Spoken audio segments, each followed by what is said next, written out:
तो night watcher की इस एपिसोड की शुरुआत वहीं से होती है जहां से पिछला एपिसोड खत्म हुआ था। योंग शियोंग नाम का वो आदमी आता है और जेन पे झूठे झूठे इल्जाम लगाने लग जाता है।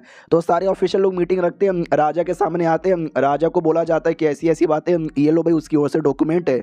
तो राजा वाईगोंग सब यहाँ पे चेक करते हैं। जो काओ नाम का आदमी था जिसने आइडिया दिया था कि जेन भाई को हीरो बना देंगे और बर्मिलियन और डेमन लोग पे इल्जाम लगाएंगे, वो भी कहता है यस योंग शियोंग जो बोल रहा है वो सच यहाँ पर है, सारी गलती जेंग की है। जेंग ने डेमन लोग के साथ हाथ मिलाया, मासूम लोग को मरवाया और जेंग भाई को मरवा दिया। तो हमें जेन के लिए उसको सजा देना चाहिए। दूसरा मिनिस्टर भी कहता है वो साले डायरेक्ट कंक्लूजन पे मत आ जा, जरूरी नहीं है कि ऐसा यहाँ पर हुआ है, क्योंकि जेंग का जो पूरा परिवार है ना वो भी मारा जा चुका था, वो अपने परिवार वाले को काहे को मरवाएगा।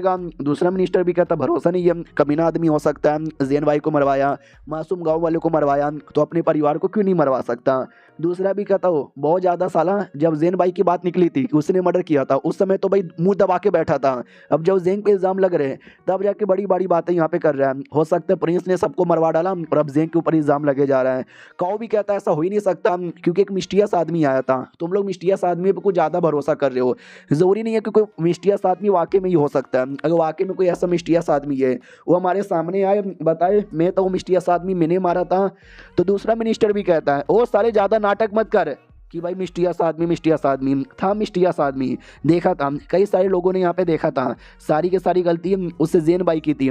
जो सुनते ही बहुत सारे बंदे जेन भाई को सपोर्ट कर रहे थे और बहुत सारे बंदे नहीं कर रहे थे, तो वहीं पे जंग चालू हो जाती है। तो राजा भी कहता चुप हो जाओ, तभी एक मिनिस्टर भी कहता है आई एम सॉरी। मैं तो कहता हूँ भाई साहब को न्याय करना चाहिए, चूज़ वो सिटी के लिए, चूज़ वो सिटी में जो भी लोग मरा था उसके लिए, और जो फैसला आपका होगा ना हम वो यहाँ पे मानने को तैयार है। राजा भी कहता हूँ कि ठीक है हम अच्छे से पूरा पता करवाएंगे कि भाई किसने किया, जेंग ने किया या मेरे भाई जेन भाई ने किया था। जेन भाई तो मारा जा चुका है, जेंग जिंदा है, जाओ उसको पकड़ के लाओ, और बीच में कोई भी आया जिसने रोका या उसको बचाने की कोशिश की डायरेक्ट मरवा डालना। काओ भी कहता हूँ कि ठीक है जैसा आपने बोला हम वैसा करेंगे। अब आते भाई वाई गोंग की ओर और अपने वांग की ओर।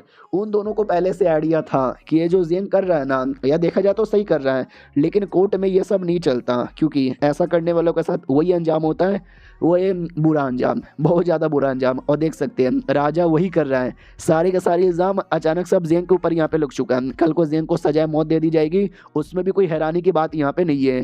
क्यों मैंने सही बोला ना, वांग भी कहता है यस या तुमने सही बोला, और ऐसी दो चार बातें करते हैं, उतना डिटेल में मैं नहीं बताने वाला क्योंकि बोरिंग सी बातें यहाँ पे थी। अब आते भाई अपने जेंग की ओर जो सिट में था और सिट में इलाज करवा रहा था। तो सिट का लड़का भी कहता है कि अरे थोड़ा बहुत हालत ख़राब है, ठीक हो जाएगा, दवाई लो और आराम यहाँ पे कर लो। यार तुम कोर्ट के मामले को लेकर हमेशा यहाँ वहाँ भागा फिरी कर रहे हो ना।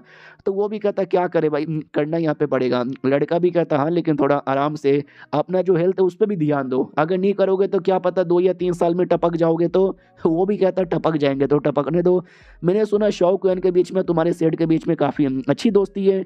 और लड़का भी कहता है या आई नो तुम यहाँ पे क्यों आए हो, तुम शॉ कुएन की बातें करके कि मैं शॉ कुएन का दोस्त हूँ, तुम लोग शॉ कुएन के साथ अच्छी दोस्ती करते हो तो आ जाओ मेरे टीम के अंदर, ये बोलना चाहते हो ना। तो बुड्ढा भी लाइक नहीं यार मेरा ये मतलब नहीं था। वो भी कहता सुनो शौक ने बहुत ही हेल्प किया है, उसका एहसान हमारे पे बहुत ज़्यादा है, लेकिन इस मामले में हम भी कुछ नहीं कर सकते। जेन भी लाइक चलो यार कोई भी हेल्प नहीं कर रहा तो मत करने दो यार, मैं यहाँ से चला। उतने में बाहर से आवाज़ आती हटो हम जेन को ले जाना चाहते हैं। तो बोला भी जाता है ऐसे कैसे लेके जाओगे, तो डायरेक्ट उस आदमी पे अटैक कर दिया जाता है कि हटो यार, कुछ नाइट वॉचर आ जाते हो, कहते हो क्या गुंडागर्दी क्या हो रहा है। जो सुनते काओ भी कहता हो बीच में यहाँ पे मत आओ, हम राजा के बंदे यहाँ पर हैं। तो जेंग आता है कहता है क्या हो रहा है यार, ये तुम लफड़ा क्यों कर रहे हो। वो भी कहता है यार राजा ने ऑर्डर यहाँ पे दिया है तुमको पकड़ के कोर्ट में यहाँ पे लाया जाए और जो भी बीच में आएगा ना उसको मरवा दिया जाएगा। तो वो भी कहता है यार क्यों, मैंने ऐसा क्या क्राइम कर दिया। वो भी कहता हो तुमको क्या लगा था बच यहाँ पे जाओगे, पहली बात तुमने यहाँ पे मिलकर सबको मारा था और सारे इल्जाम तुमने जेन भाई पे लगा दिया। जेन भाई तो इतना अच्छा आदमी है जो गांव वाले को बचाने के चक्कर में मर यहाँ पे गया। तो चल यार दूध का दूध और दही का दही होगा, और जो 3,80,000 लोग मरे थे ना उनके लिए भी न्याय होगा। सो जेंग भी लाइक साला उल्टा मेरे को यहाँ पे फंसा रहे हैं। अब यहाँ पे जो प्रिंसेस थी ना उसके पास भी खबर आती कि ऐसी ऐसी बातें, जेंग को पकड़ के यहाँ पे लेके चले गए। और लिटरली भाई सिटी में पहले सब लोग को विश्वास था कि जेंग भाई ने मारा है, लेकिन अब आधे लोग जेंग भाई को सपोर्ट करते हैं और आधे लोग अब जेंग के खिलाफ हो चुके हैं। तो प्रिंसेस को आइडिया था कि नहीं भाई जो कुछ किया जेन भाई ने किया है, मेरा पापा इतना कमीना आदमी है, इतना कमीना आदमी है ना कि लिटरली उसने योंग शियोंग को ढूंढा, उसके खिलाफ से झूठी झूठी यहाँ पे गवाही दिलवाई, आधे लोग को अपने टीम में ले लिया लिया, धीरे धीरे सबको अपनी टीम में लेकर कल को ज़ेंग को मरवा डालेगा और अपने भैया को बचा लेंगे। मेरा पापा भी ना, छोड़ो यार, जाओ यहाँ से।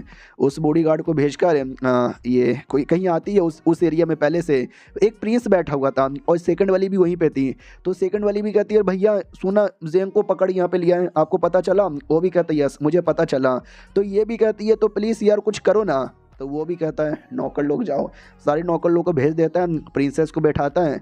प्रिंसेस भी कहती है आपको पता है ना कि चाचा ने मरवाया यहाँ पर। फिर मिस्टर ज़ेंग पे साले इल्ज़ाम काहे को लग रहा है? एक तो वैसे भी उनका परिवार मर गया, अब उन पे इल्ज़ाम लगाया जा रहा है।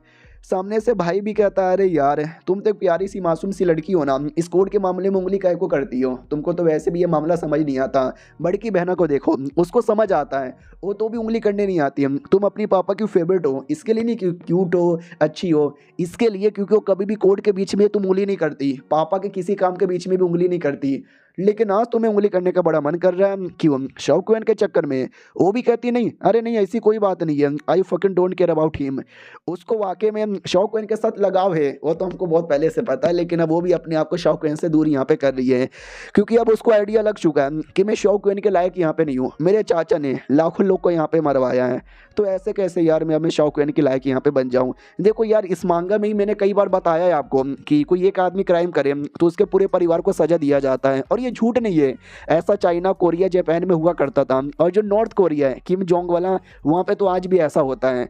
हाँ, तो उसका वही कहने का मतलब है कि मेरे चाचा ने इतना बड़ा क्राइम किया है, तो कहीं ना कहीं उसका हमारे ऊपर भी असर यहाँ पे आ चुका है। मे भी अब उतनी अच्छी लड़की नहीं रही, तो मैं जैसी बेकार लड़की शौकवेन के लायक कैसे बन सकती है? पहले ऐसा माना जाता था कि तुम्हारे परिवार में जो जितना बड़ा क्राइम करे उसका थोड़ा थोड़ा असर तुम्हारे पे भी लगता है। इसके लिए बड़ी सैड यहाँ पे थी। भाई भी कहता सुनो यार, अब जो कुछ यहाँ पे हो रहा है होने दो यार, अब राजा जो करना चाहता है करने दो। तुम कोई नहीं हो, मैं भी कोई नहीं हूँ जो उनके बीच में आए और आंख उंगली कर सके, उनको यहाँ पे बोले कि भाई प्लीज़ रुक जाओ, और पापा बोलेंगे ठीक है हम रुक जाते। ऐसा नहीं होता। तो ये भी कहती है तो वो जो मासूम लोग यहाँ पे मारे गए थे उनका क्या यार? मिस्टर ज़ेंग जिनका परिवार मरा था उनका क्या? एट एंड इनको सजा मिल जाएगा, तो यार ये क्या का न्याय हुआ? ये तो अन्याय हुआ ना। तो भाई भी कहता है अन्याय चीज ही ऐसा है जो पहले भी होता था, आज भी होता है और आगे भी होगा। ना तुम रोक सकती हो, ना मैं रोक सकता हूँ, ना ये शौकवेन रोक सकता है। और ये चैप्टर यहीं पे ख़त्म हो जाता है। तो हम मिलते हैं किसी और वीडियो में, जब तक के लिए बाय बाय।